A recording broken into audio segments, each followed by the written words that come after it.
Welcome back. In the previous lecture, we have seen the Nyquist stability theorem, and it was seen that how to sketch the Nyquist plot for the given open loop transfer function by mapping a Nyquist contour from S plane to GS plane, and then investigate the stability. Let us solve one numerical example to elaborate the theoretical concepts. So, in the given example, first we have to sketch the Nyquist plot for this transfer function and then investigate its closed loop stability. So, let us start with it. We have GSHS is equal to 10 upon S into S plus 1 into S plus 2. Then the Nyquist contour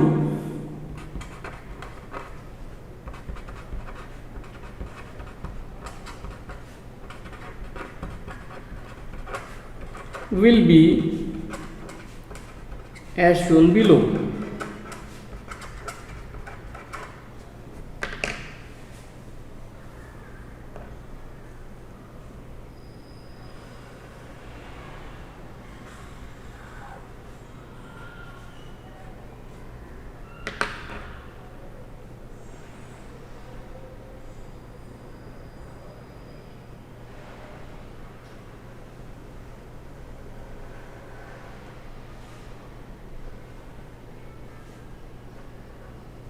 This is because we have a pole at origin, a pole at S equal to minus 1 and a pole at S equal to minus 2.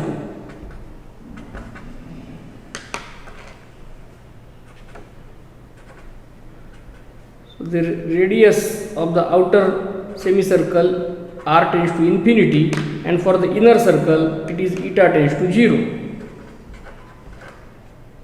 This one. And this will be J0 plus J infinity minus J infinity, and this point will be J0 minus. And this radius of this semicircle, inner semicircle, is or epsilon tends to 0. So, very small semicircular ring, but now if we start mapping of these, there will be 4 different regions,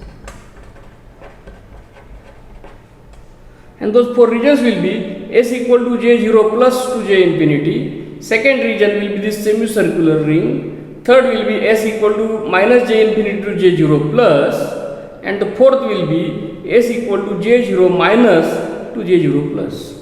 So, we have to map these 4 sections and then join them will give us the Nyquist plot. So, let us begin with the first region, S equal to J0 plus to J infinity. And as discussed in the previous lecture, when we are mapping S equal to J0 to J infinity in the GSHS, this is nothing but S equal or omega equal to 0 to infinity. When we get G of S, H of S with S equal to J0 to J infinity, it is nothing but the polar plot. So, I will say mapping of section 1, I will call this as section 1, will be a polar plot. Then section 2 will be S equal to R e raised to J theta with R tends to infinity and theta varies from 90 to minus 90. This one, this semicircular ring. It has the representation S is equal to R e raised to J theta. It is a polar representation, and here R tends to infinity and theta varies from this plus 90 to minus 90. So the mapping will be GSHS with s equal to r e raised to j theta will be limit r tends to infinity 10 upon r e raised to j theta into r e raised to j theta plus 1 into r e raised to j theta plus 2. Now when we substitute this limit, as r tends to infinity, this 1 and this 2 are negligibly small and hence can be neglected, and hence this will be limit r tends to infinity 10 upon r cube e raised to j 3 theta, and that is nothing but magnitude of GSHS for this case will be infinity, because it will be limit r tends to infinity 10 by r cube, so it will be 0, not infinity, it will be 0, and angle of GSHS will be equal to this minus 3 theta, because it is in the denominator, and that is nothing but, so mapping of section 2 is a circular section with 0 radius and angle changing from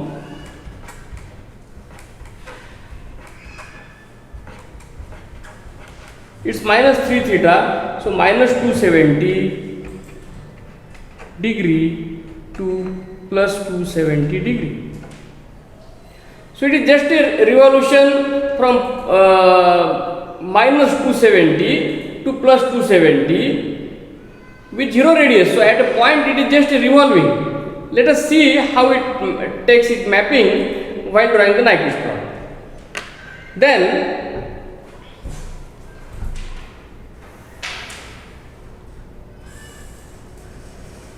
the section 3 will be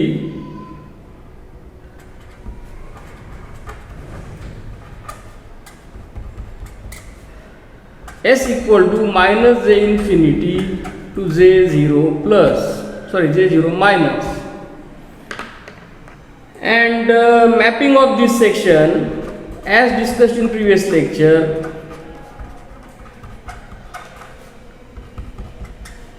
is inverse polar plot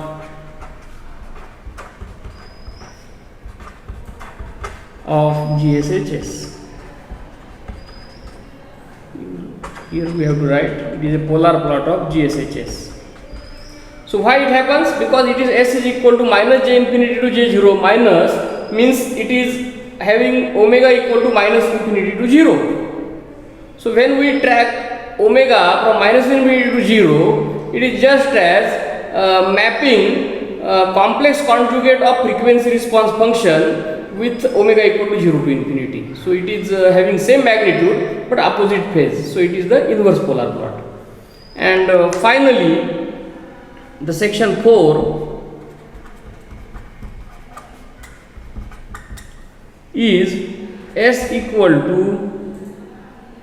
eta e raised to j theta with eta tends to 0 and theta varying from minus 90 degree to plus 90 degree. See, minus 90 degree to plus 90 degree. And similar to this, now we will find its mapping. So it is GSHS at s equal to eta e raised to j theta will be limit eta tends to 0 10 upon eta e raised to j theta into eta e raised to j theta plus 1. Every s is replaced with eta e raised to j theta, eta e raised to j theta plus 2. Now when we solve this, as eta tends to 0, this eta e raised to j theta is negligibly small as compared to 1, and same way here. So after substituting the limits, we get it is nothing but eta tends to 0, 10 by 2 into 1 is 2, 2 eta e raised to j theta, that is 5 by eta e raised to j theta. And then in this case, the magnitude will be, if magnitude is 5 by eta, so as eta tends to 0, this magnitude will be infinity, and angle phase will be this minus theta. So mapping of section 4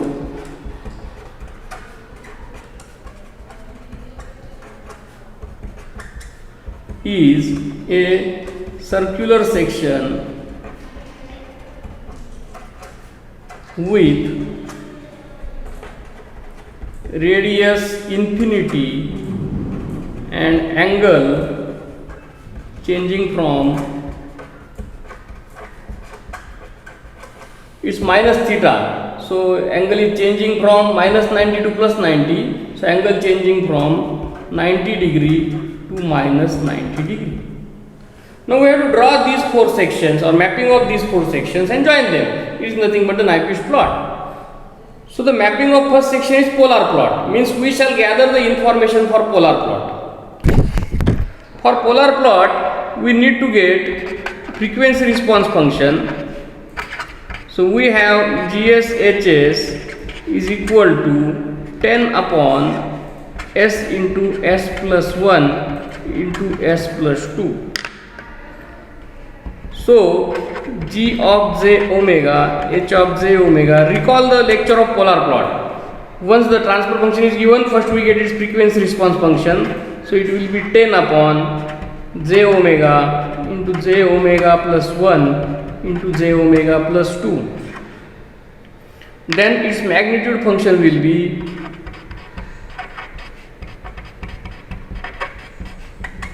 ten upon, for this it will be omega, for the next pole it will be omega square plus 1, and for the third pole it will be omega square plus 2. And then its phase will be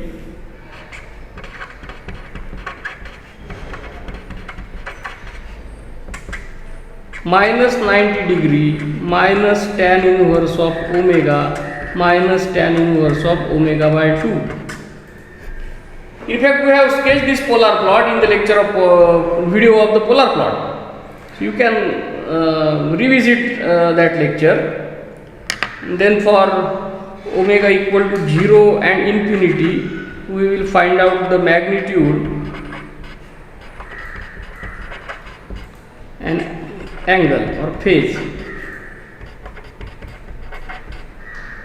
And when I substitute here 0, this magnitude becomes infinity, and when I substitute here infinity, magnitude becomes 0. And in the phase equation, when we substitute omega equal to 0, it becomes minus 90, and when omega is infinity, it is minus 270 degree. And that means now we can start sketching the Nyquist plot.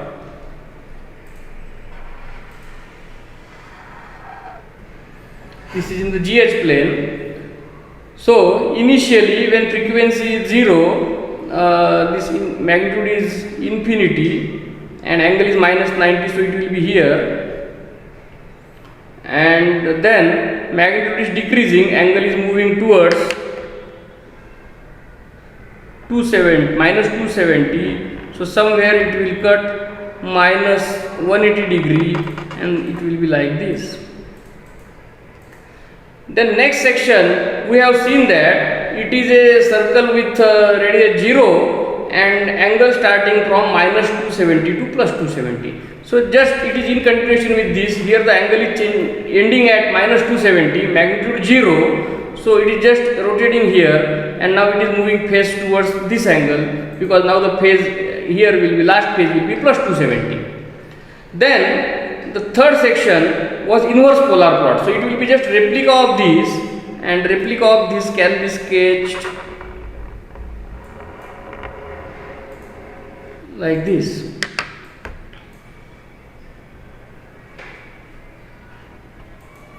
and the final section was the circular ring or circular section with radius infinity, and its angle, starting angle was 90 degree, last angle was 270 degree, so it will be of this nature. So the information gathered earlier was enough, and the direction will be this.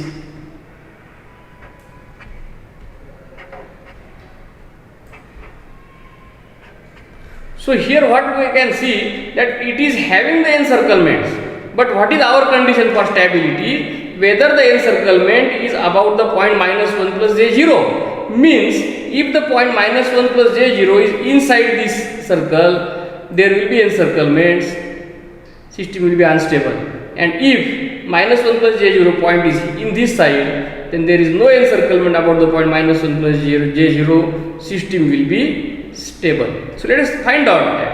So for that purpose, what we need to find? We need to find this point A. Let this be point A. So this entire is the Nyquist plot. So Nyquist plot is sketched. Now we have to find out the point A. We can see that the point A is on the negative real axis. So the point, at this point the phase is -180, and this is nothing but the phase crossover frequency. So let us find out the phase crossover frequency, and then this point.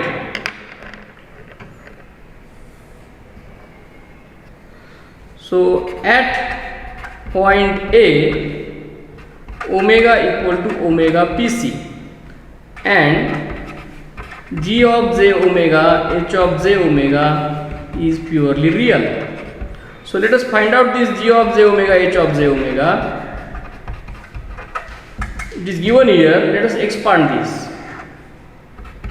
So it is 10 upon minus j omega cube plus 1 3 minus 3 omega square plus j 2 omega. This is the expansion, and at omega equal to omega pc, this omega cube minus 2 omega, this imaginary part is 0. So I will say here minus j omega cube plus j 2 omega is equal to 0. So omega square is equal to 2. So omega pc, now this is omega pc, is root 2 radian per second, and the magnitude here, the point A is at this distance. So this is nothing but the magnitude at omega equal to omega pc. So let us find it.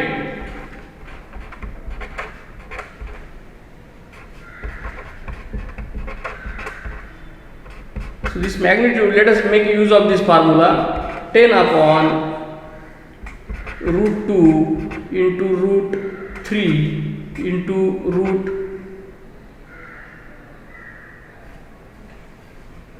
6. There is one mistake here. This is omega square plus 4, and it is nothing but 10 by 6.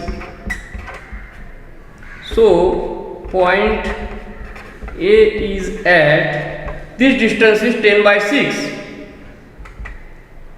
So that is 1.6667. So point A will be at S equal to minus 1.6667. And that means if this point is minus 1.6667, this minus 1 plus j0 point is here, and there is encirclement. So this is encirclement number 1, and this is the encirclement number 2. So there are two encirclements, and these encirclements are in the clockwise direction. So n is equal to minus 2. Why minus 2?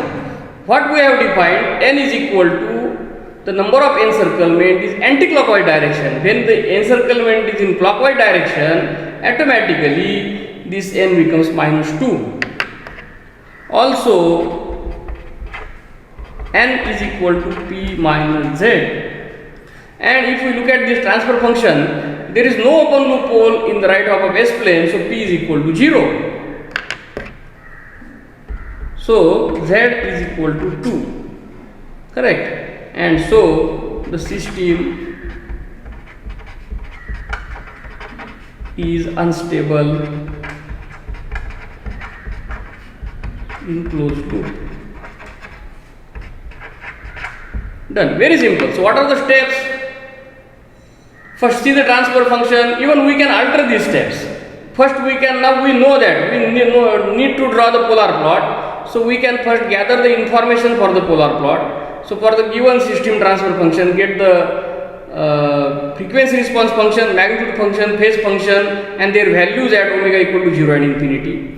Then do the mapping for the different sections in the Nyquist contour and accordingly draw them and join to get the Nyquist plot. Then find this point.